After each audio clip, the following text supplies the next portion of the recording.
All right, we're gonna get started. Wait, real quick on that last note, are you only giving extra credit to the best one?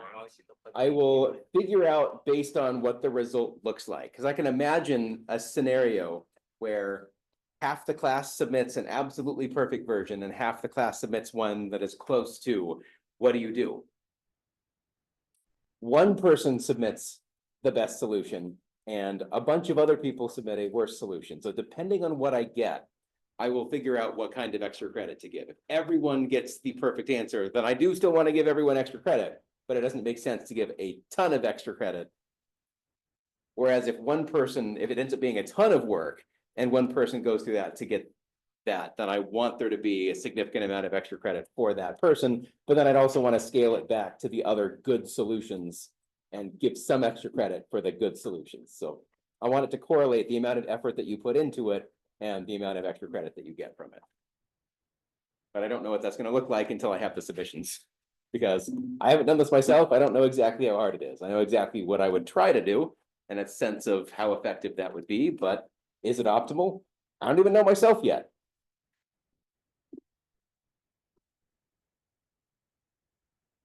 So this should be something that you do if you're interested in it, or you have fun with it, or you really, really need the extra credit.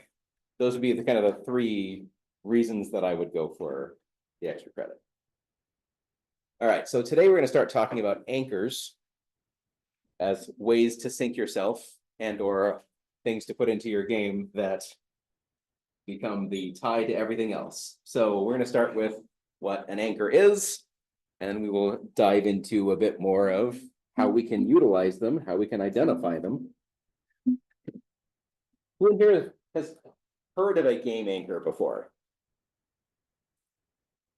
Couple people? So an anchor is really just a number, but it's the number around which everything else is balanced.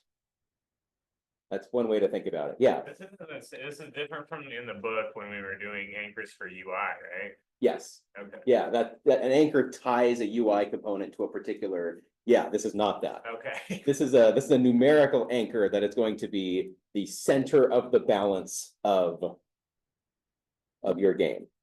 So the number around which every other system in the game is balanced, kind of the central number. If the central number were to change, everything else would have to change as well.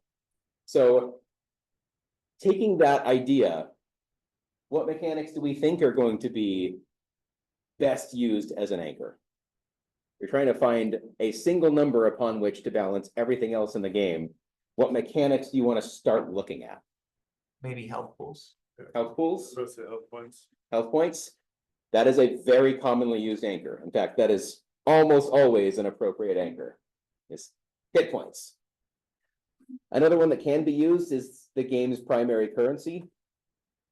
If it is not a digital game, but a board game, you can also use the concept of victory points to balance everything else around, because that is kind of the central goal of the game, is to accumulate a bunch of victory points. So everything else in the game should be balanced around how many victory points it either directly or indirectly gets you.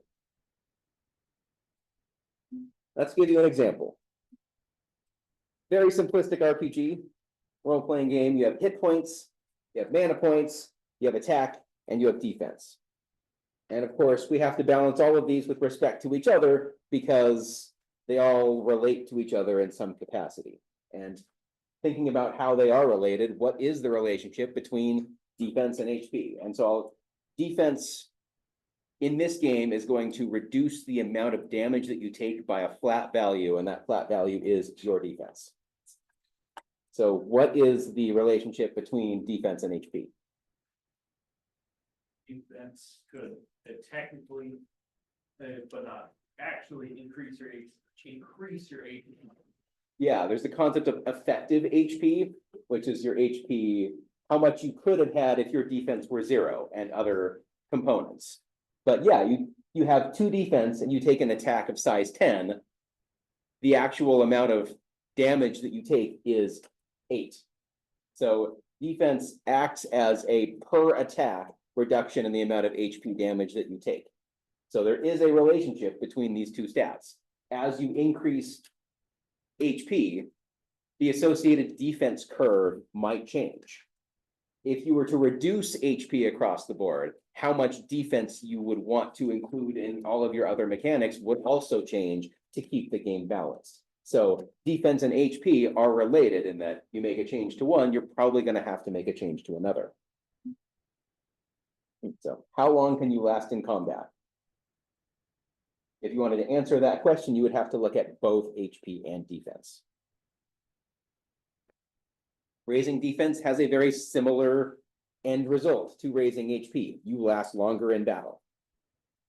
How much longer you last depends on the balance of those exact values, but they exist to do the same thing. It's interesting beyond that a little bit. So how many 100 damage hits can a player with 200 HP and 1 defense survive? 3 hits, right?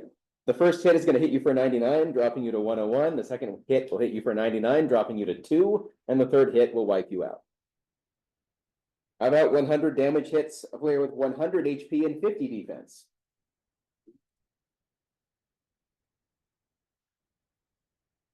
So 100 HP and 50 defense, you're going to go from 100 to 50 on the first hit. And 50 to 0 on the second hit. 2 hits. Yeah, 2 total hits. So this is perfectly equivalent to each other at this point, or close enough to. 3 hits for the first, 2 hits for the second. So the top one is better than the bottom one, ever so slightly, which is interesting to think about.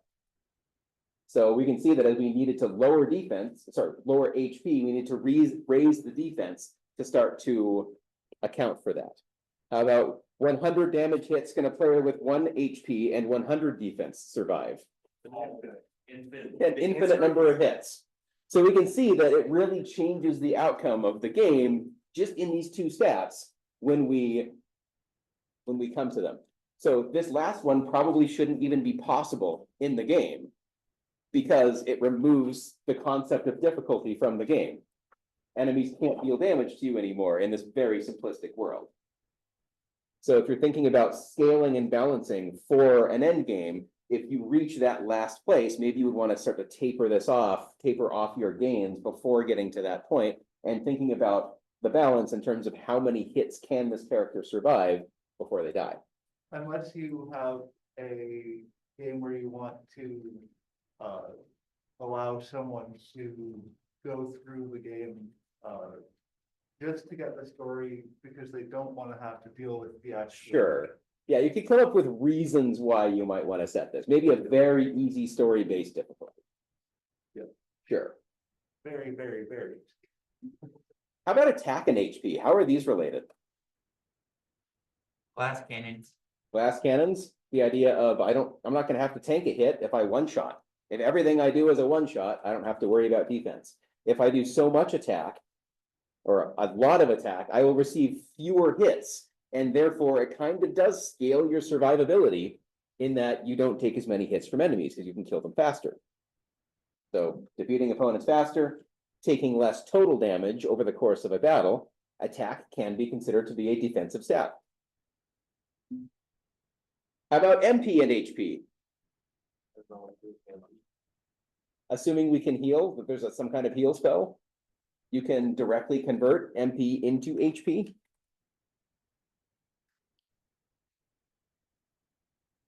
And also combined with essentially the same idea as attack and HP. Yeah, if there's a way that you can spend your MP on an attack, then it can be used as a defensive metric to keep yourself from being hit so much, which increases your effective HP.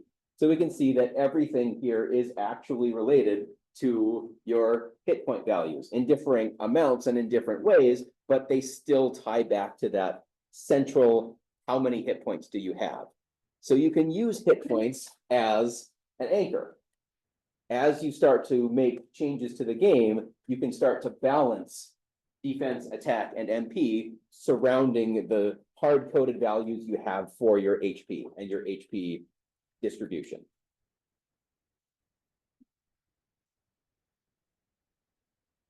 You can even think about it as what is defense effect on HP? What is attack's effect on HP? You can start to think of each of those other mechanics as how are they related to, what effect do they have on this central concept? So HP makes the most sense as an anchor for that reason.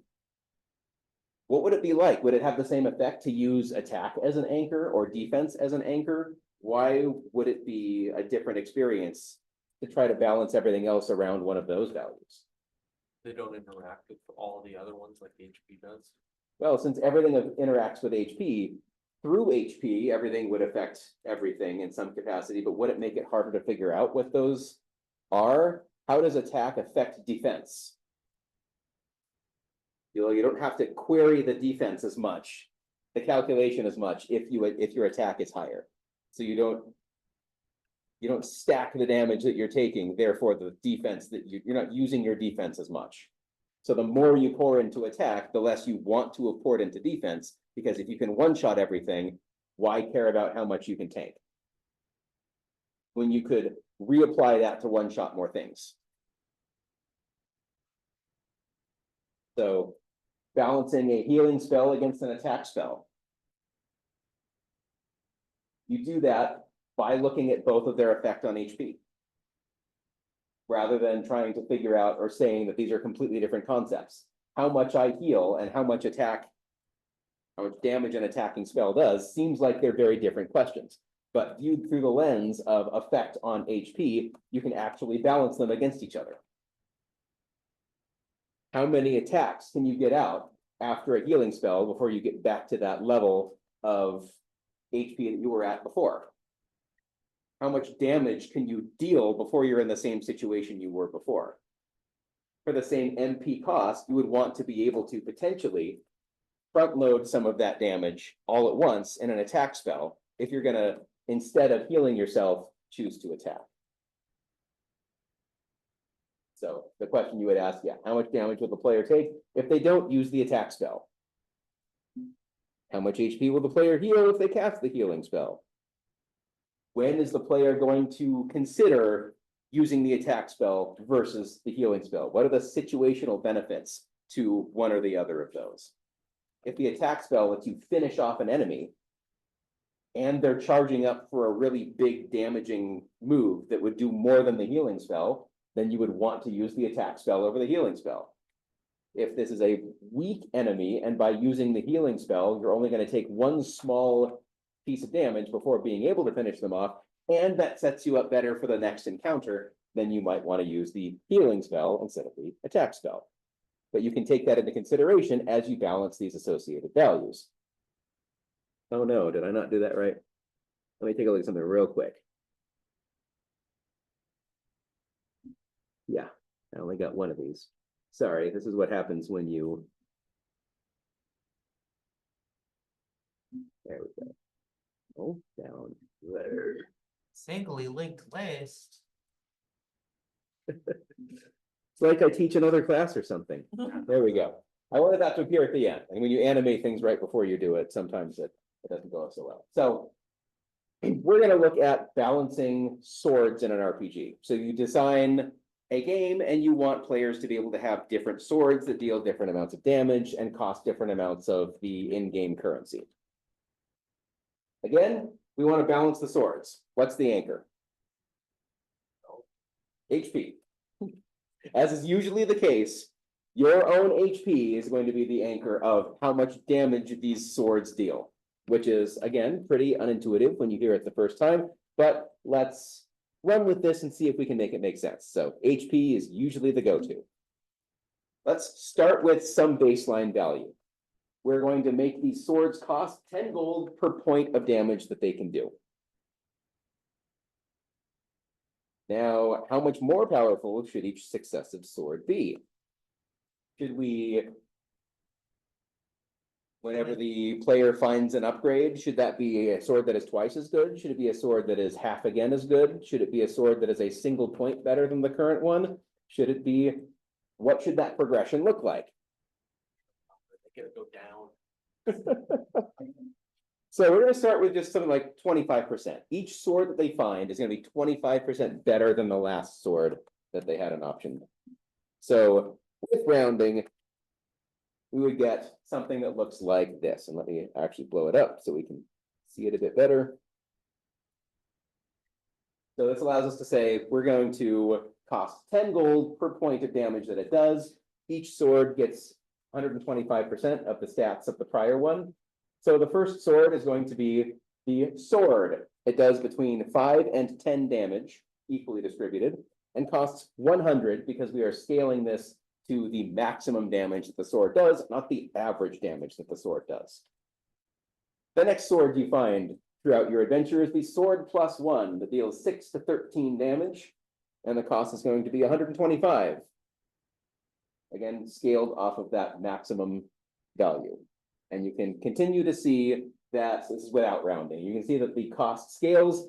Players don't really like purchasing things with arbitrary gold values, what seems like an arbitrary gold value. They see the sword +4 as 244 gold, and then they'll think, why did the designers make it cost exactly 244 gold? What is going on? I feel like I'm being swindled just because this cost is so exact. So you can round the values and make them pretty similar to that value, but now they're just a little bit more base 10 friendly, because for some reason we like to think in base 10. I still don't understand base 5. Yeah, it's easier to read from a base 10 perspective. And for some reason that's important to people, but it is, and it works. So now we can see that we have a very basic set of swords that are balanced based on the amount of damage that they deal. They have costs that scale with the amount of damage they deal. So that could be a first pass on the creation of some swords. But the progression feels a little bit boring. Put yourself in the player's shoes who's playing this game. Are you ever surprised when you see a new sword? You start to get a sense of the pattern of when I find a sword, all of these swords are just as much better as the last one that I found.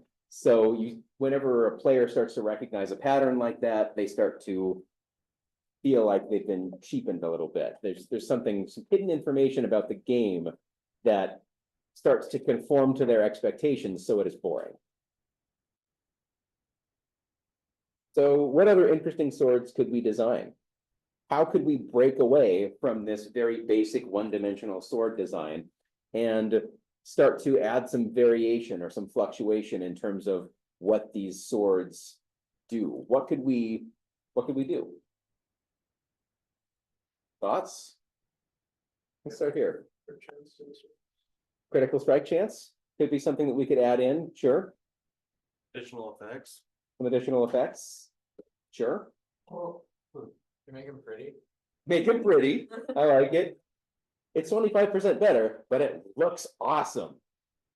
This sword technically does more damage, but looks less awesome. I'm gonna keep using the sword that looks awesome. Make the best sword look absolutely silly. Yeah, right? It's a wet noodle, but it does a ton of damage.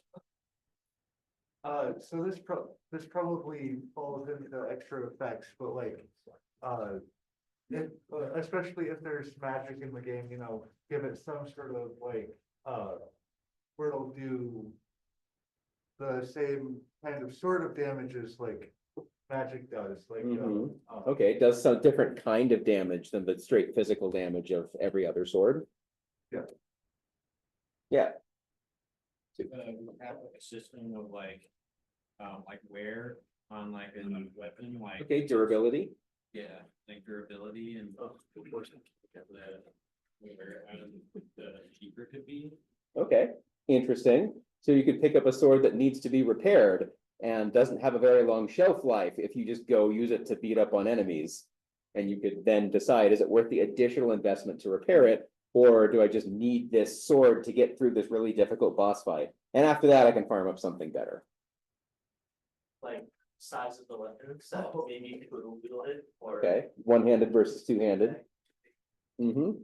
We're doing a lot of out-of-the-box thinking, which is really good. We still haven't hit the simplest changes we can make to this. Mine Ideas? wasn't simple. It's like adding elements to it. Yeah, so it does fire damage instead of physical damage, or it does Yeah, Scale it at different rates.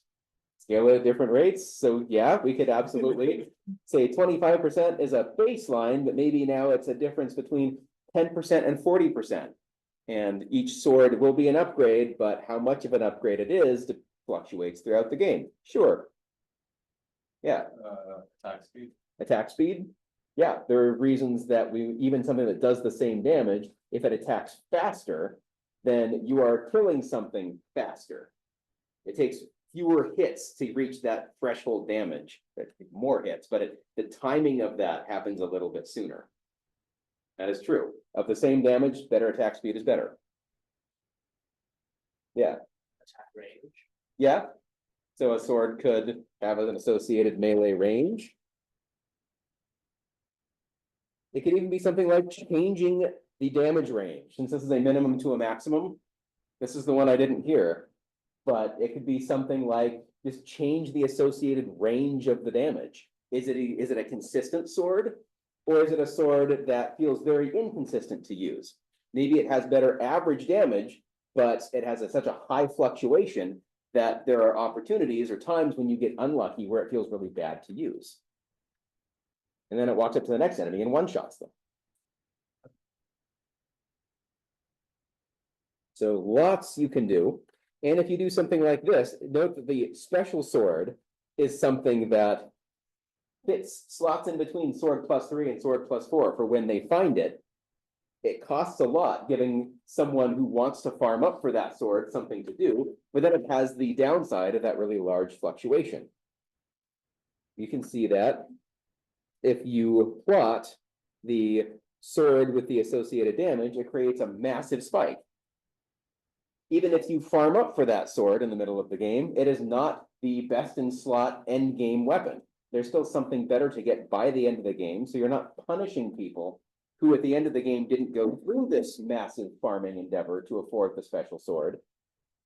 But it makes the section of game between here and here significantly easier. So that you put that back in the player's control. Do you farm up for the special sword? The effect that has is makes the game easier for the next chunk of the game, but it doesn't affect the difficulty of the end of the game because you have a better sword regardless by then. So again, not arguing that this is the best mechanic or the best way to design swords, but you have a lot of different variables at play that you can use to design the weapons, and you can really think about how they affect the anchor of the game. Question. Personally, I don't know if I would think that, it would be the greatest to have the second most powerful sword available, In the middle of the game, right in the, yeah, like halfway through the game. if there was some story-driven reason for that, that could make for a really interesting branching narrative.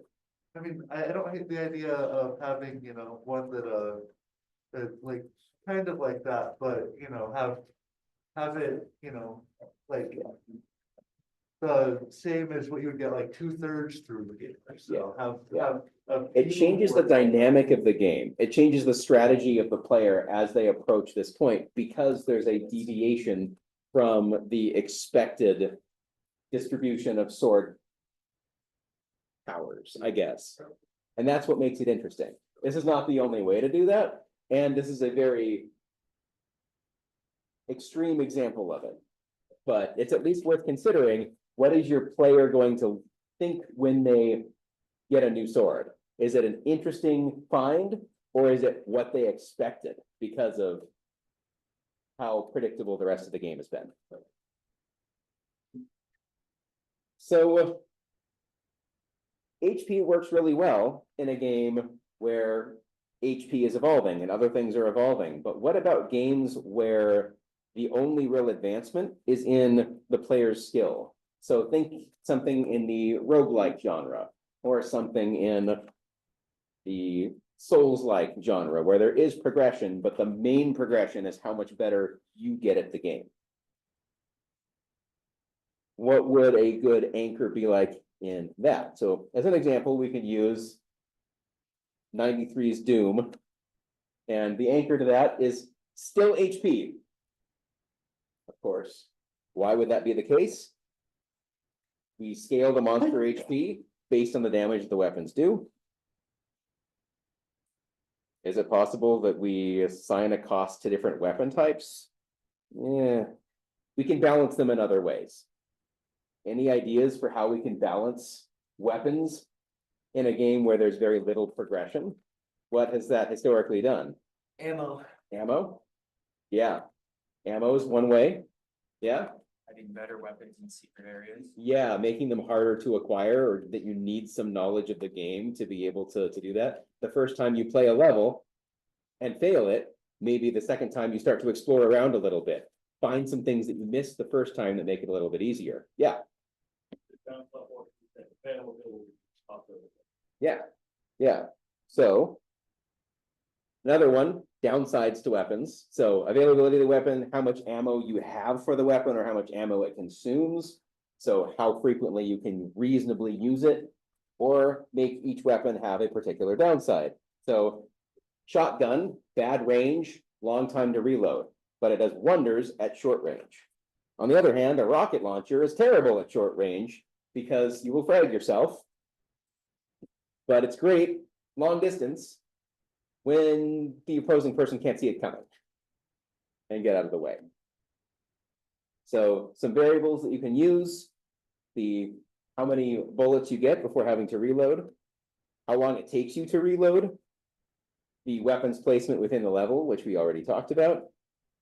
So you can use still HP as the anchor, but you start to have some interesting variables about the aspects of the game objects that are in the world.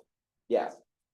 What does it say? Similar to magazine size, if you have a weapon that you can just keep shooting, but then it hits a point, and then you have to wait out a cooldown. Cooldown. It's the opposite. thing. Yeah, yeah. So it's kind of like the reload, but it's an addition to a reload.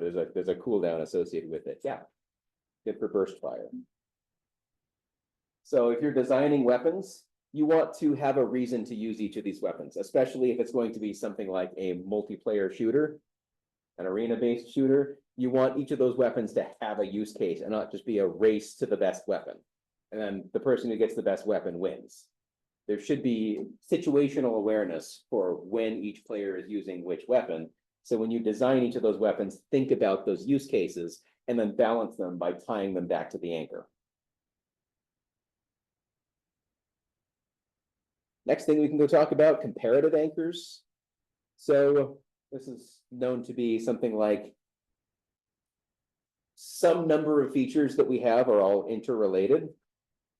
We make some choice that is equivalent to another choice. So how do we go do that? As an example, when you choose a starting class or a starting profession in a game, we need some way to make sure that they're balanced against each other, that there's no reason to pick one starting class over the other because of its balance values and not because that's what I want to play. That's the play style that I want to use.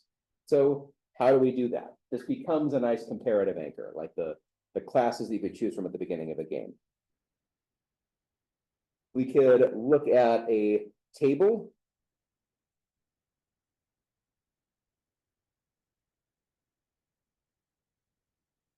I put this at the very end and I should have revealed it there. But here's a table. What do we think? Do these look balanced? And I know it's a little bit hard to see with computers in your way, but I'm at the bottom of my slide, so I can't really move it up. There we go. It's as high as I can get it. Are these starting classes balanced?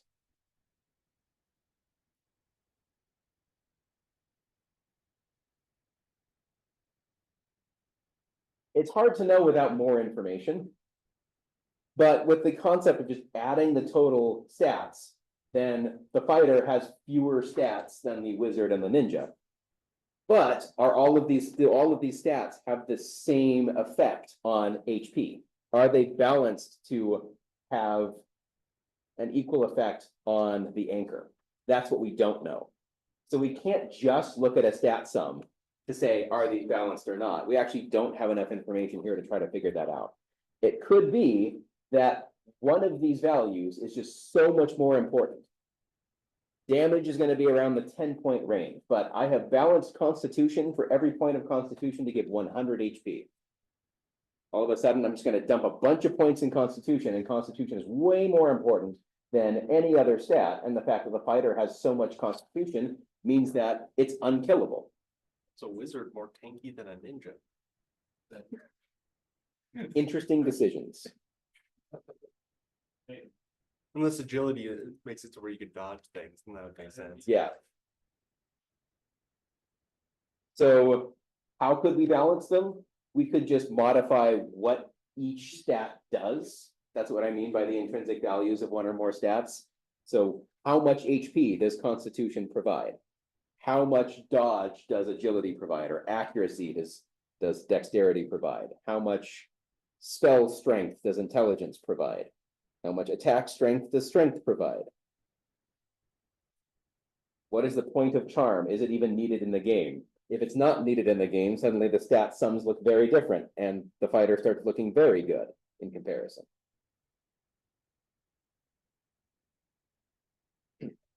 Yeah, Even if the stat sums are not, necessarily a good or like a good comparative anchor, I think it's potentially like a good place to look to Yeah. see, like, I certainly put it on there so that you recognize that I can do that. Or it might point to another imbalance. When you say these characters feel balanced to play against each other, why is it that they feel balanced when their stat sums are so different?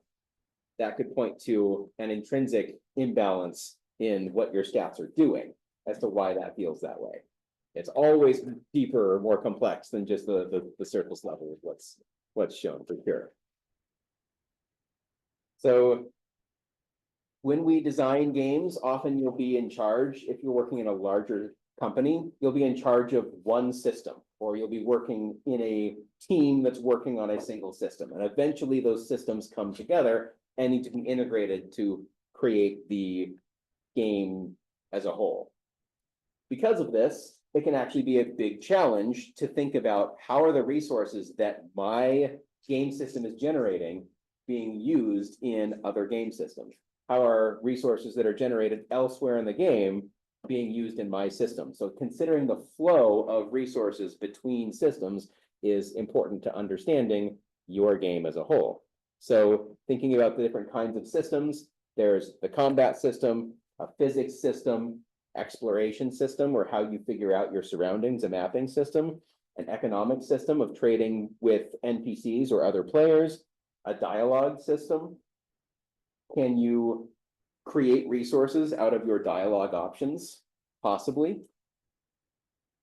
A narrative system. All of these systems are interrelated and create the game as a whole, but we really need to think about, okay, which resources have value in each of these different systems, and how are those resources generated, consumed, and passed between these systems?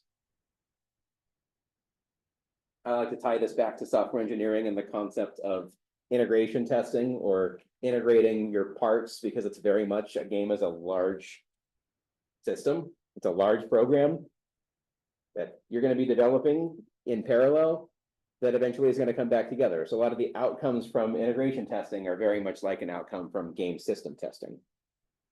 So eventually these systems come together for the first time, and we need to have done some work or some math to make sure that when you do play it with all of these systems complete for the first time, it feels as balanced as you can get it without further play testing.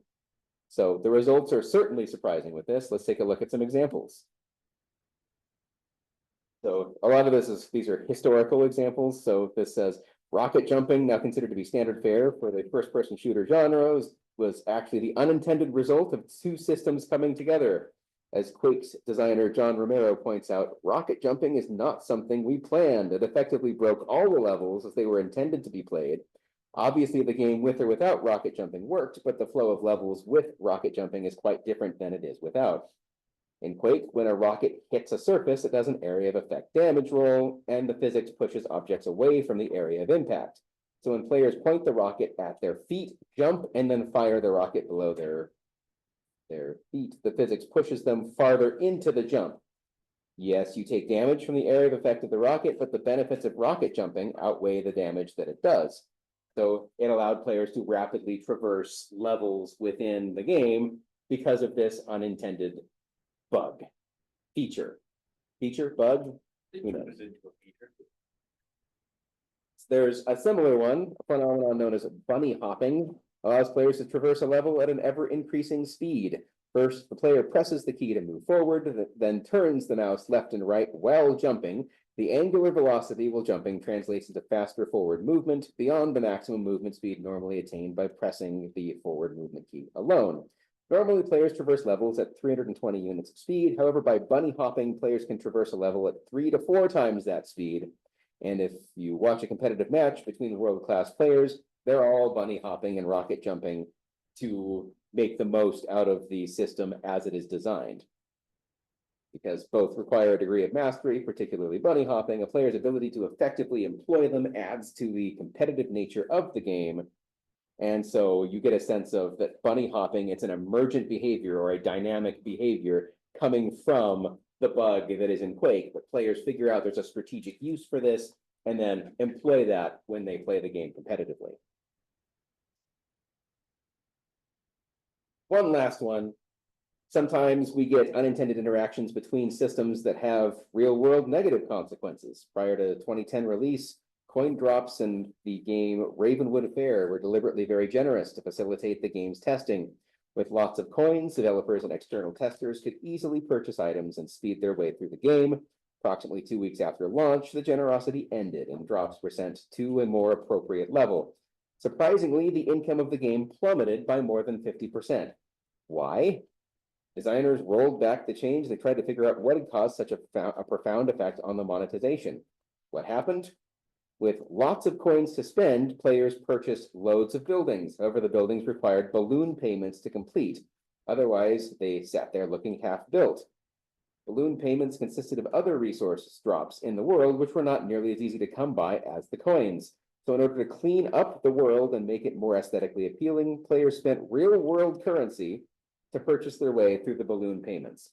However, with fewer coins in circulation, players purchased fewer of those other resources because they didn't need to complete their buildings. So coins were left at the generous level to make that imbalance. Coins are easy to get, everything else is not. If you want to build at the speed at the rate you are acquiring coins, you need to purchase microtransactions that increase the rate of your acquisition of other resources. So it was much more involved than we thought, but it had to do with how resources flowed between the different systems within the game.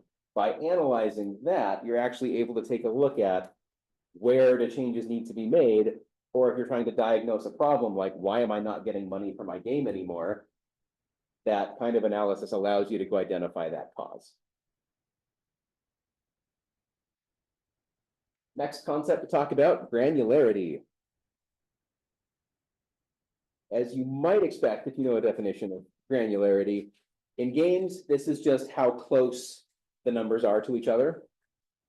So how close are numbers with proportion to each other as the game scales? So two possible leveling systems.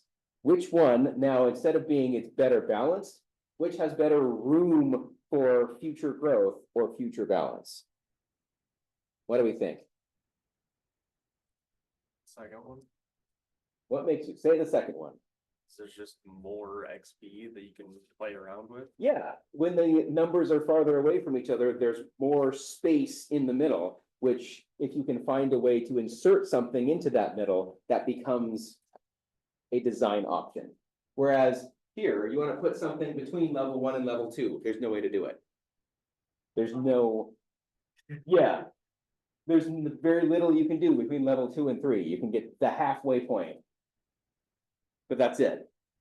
So thinking about this, if your granularity, these are obviously very extreme examples, but if your granularity is too low, like the left example here, the only way that you can add content to the game is here at the end of the game. There's plenty of space to design out here, but there's no space to design in the middle. That space to design still exists at the end of the game when your granularity is higher, but you're forced into not modifying the middle of your game. You have to only provide end game content. So that constrains the design space and can become an issue. What happens or what kind of issues can arise if your granularity is too high? Imagine scaling this really, really, really high or way more separate from each other, but still proportionally the same. What kinds of issues might that be? Yeah. Takes longer between levels. Well, if everything else is balanced to that point, then you would still expect to reach the next level at the same amount of time. You'd just be scaling how much experience you get on a per encounter basis, per quest basis. What effect does that have mentally on the player? Makes it very bright. Grindy, maybe? The numbers are like so big that they're really, but I'm not really understand exactly. Yeah, they start to lose their meaning. That's exactly what I'm trying to get at. When you see a number with 10 zeros after it versus a number with 9 zeros after it, can you at a glance tell that the ratio between these two numbers is 10 times or 1/10? Or you have to sit there and count the zeros because the numbers look about the same size. They're not right on top of each other, so you can see the extra zero, but maybe they're next to each other. That becomes really difficult to be able to, at a glance, compare two numbers and know intuitively what is the difference between these numbers. If you're making your audience think a lot about that and the game isn't structured to emphasize that kind of thinking, you will turn players away just by how granular your numbers are.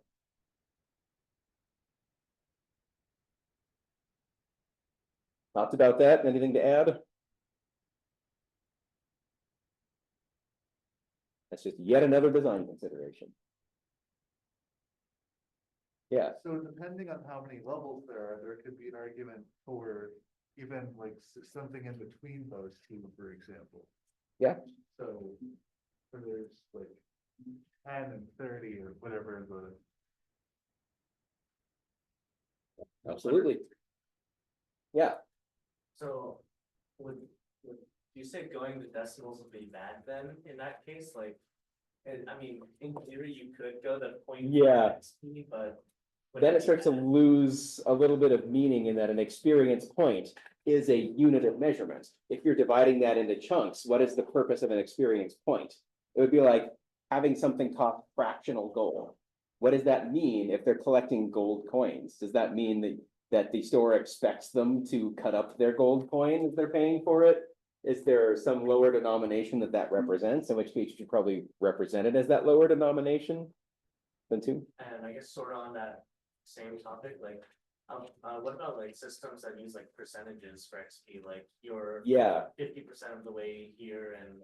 Yeah, that would absolutely work. But you can see even with the granularity of the lower system, there is no percent between 0 and 50 and 50 and 100 because of the underlying nature of the system, unless you are giving people fractional experience points. So the granularity would still apply in that setting, but it's a really good way to think about it. That's a way to get around the high granularity issue of really large numbers, as you just convert that into a percentage of the next level and only display the percentage. And that way, every level is somewhere between 0 and 100 all the time. Yeah, that would be a good solution to that. Yeah. 1 and then 2.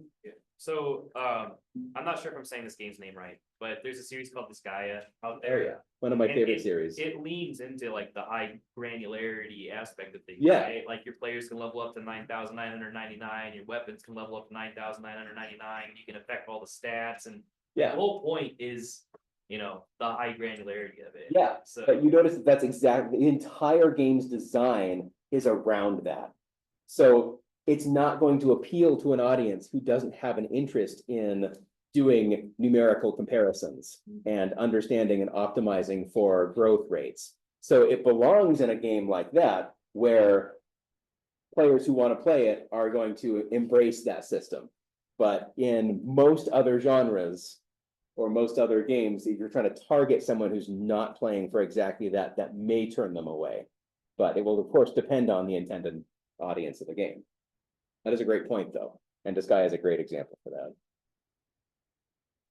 One thing that I was thinking is that where you're talking about using purely percentage-based systems instead of giving.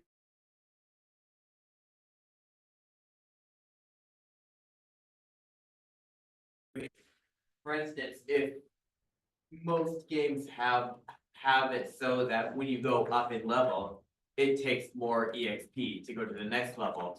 But then that gets kind of weird if you're using percentage only, because now when you go up a level, suddenly the EXP values you're getting, or what the game tells you the EXP values are, is going down, because instead of a enemy giving you 0.1, 0.3%, it's now giving you 0.2, and if you have multiple characters where every character is at different levels, or if you're playing with friends and you wanna know how will the XP from this affect all of us?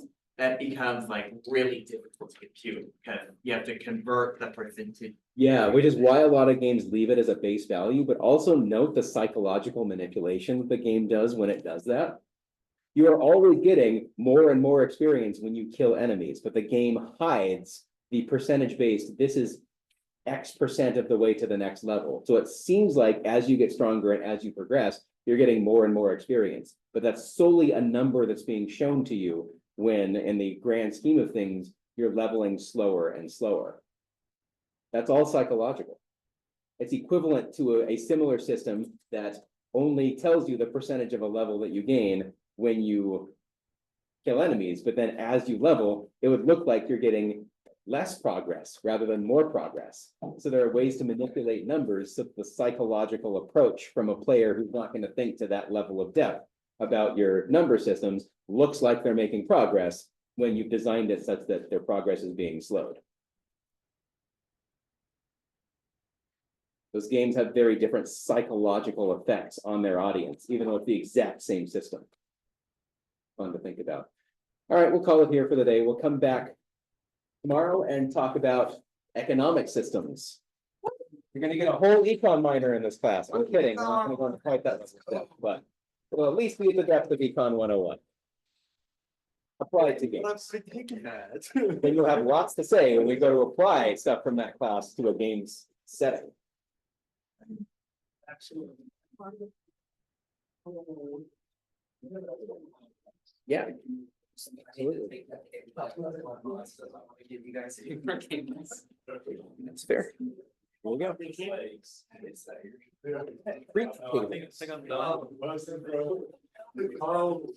I'm gonna go talk to Stu and Jeff.